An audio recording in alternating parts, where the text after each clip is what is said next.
สบายดีพี่น้องอยู่กับซ่องน้องแพรสาวลาวมื้อนี้น้องแพรตื่นนอนมาได้ยินข่าวบดีทางประเทศไทยเพิ่นแผ่นดินไหวเนาะประเทศลาวก็ไหวพี่น้องอยู่เวียงจันทน์บ่อแก้วหลวงน้ำทาใกล้ๆแบบริมโขงจังสินะแผ่นดินไหวเป็นไข้เมาหยาแล้วก็นอนตื่นมาอันนะเพิ่นทักมาหาว่า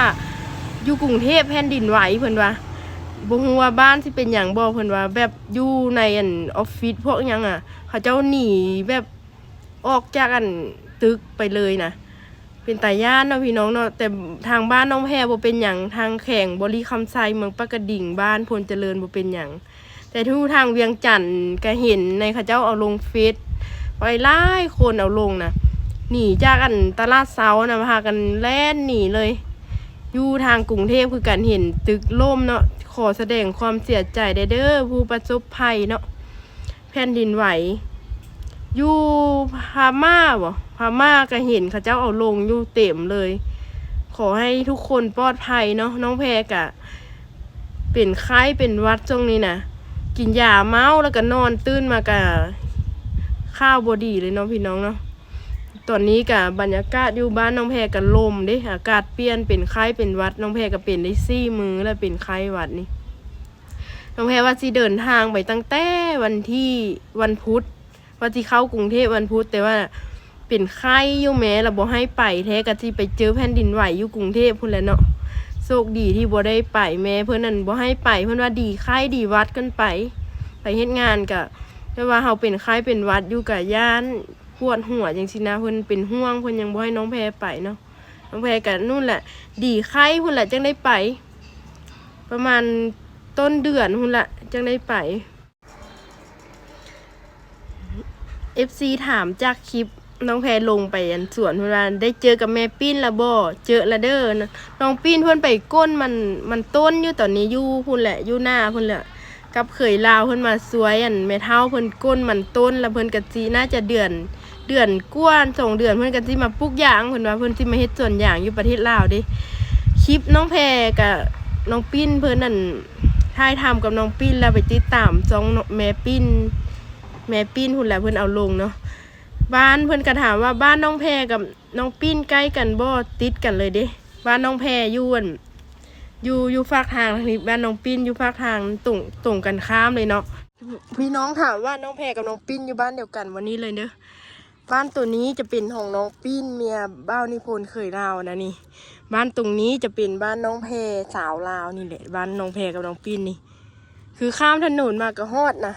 มื้อวานนี้ก็ได้กินมะม่วงนำกันและน้องปิ้นอันนี้จะเป็นบ้านน้องแพร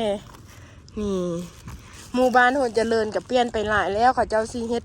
ถนนดำให้เนาะตอนนั้นที่เป็นถนนแดงตอนนี้ที่เป็นถนนดำแล้วบัดนี้บอกฟุ้นหลายแล้วบัดนี้บอกหัวแดงแล้วขี่เข้ามาก็ได้นี่บ้านน้องปิ้นอันนี้บ้านน้องแพรรถก็หลายเลยทางพี่กับเจ้าก็เฮ็ดไปฮอดแม่น้ำกระดิ่ง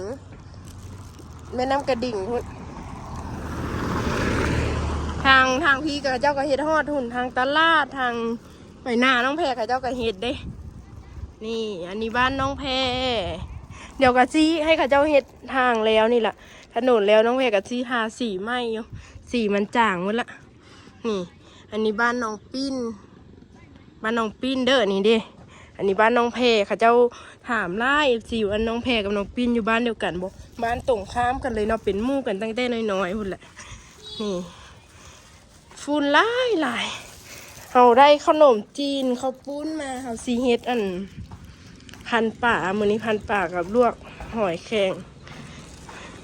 ฝุ่นหลายได้ไฟไหม้ภูผานู่นนะ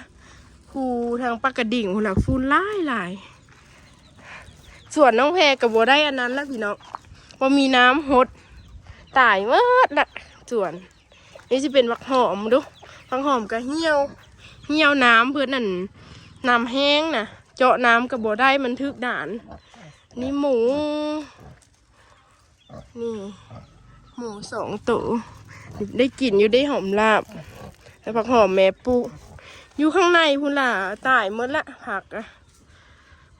ถ้ามีน้ำอ่ะปลูกแม่ปลูกเต็มเลยมันนี่ เอ้ยแมวส้มแมวน้องแพรตัวหนึงมันจะน้องแพรไปอยู่กรุงเทพนำตัวนี้ที่เป็นลูกของ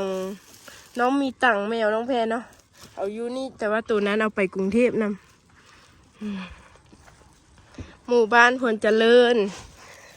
หมูเขาก็เกลือตอนเช้าตอนสวยนี่ลกใกล้เล้าข้าวอันนี้ไม้นี่เอามาแต่สวนเอาไปตัดไม้มาตัดออกจากสวนแล้วก็เอามาเป็นฟืนนี่ข้าเจ้าบอกว่าให้เอาท้อเอาหยังมาใส่ข้าเจ้าเซียนจกตัวนี้แล้วเอาท้อใส่นี่หลานเพิ่นก็สร้างท้อมาอันนี้ก็เอาท้อตัวสีดำนี่ก็ได้ประมาณหน้าเท่าไหร่ซาวบ่โอ้โหน้องเพกันนี่อยู่บ้านตรงนั้นข้าเจ้าก็เอาท้อดำๆคือน้องเพนี่นะข้าเจ้าซีอันนี้แหละเฮ็ดคลองน้ำตรงนี้ข้าเจ้าเฮ็ดไปเมื่อแล้วเด้นี่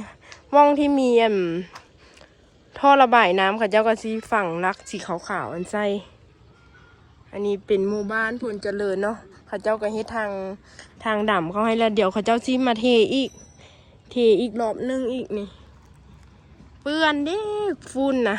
เพื่อประตูหน้าบ้านบ่ได้เลยฝุ่นเต็มเลยนี่บ้านน้องปีนเพิ่นยังอยู่สูงเด้เพิ่นบ่เป็นหยังเด้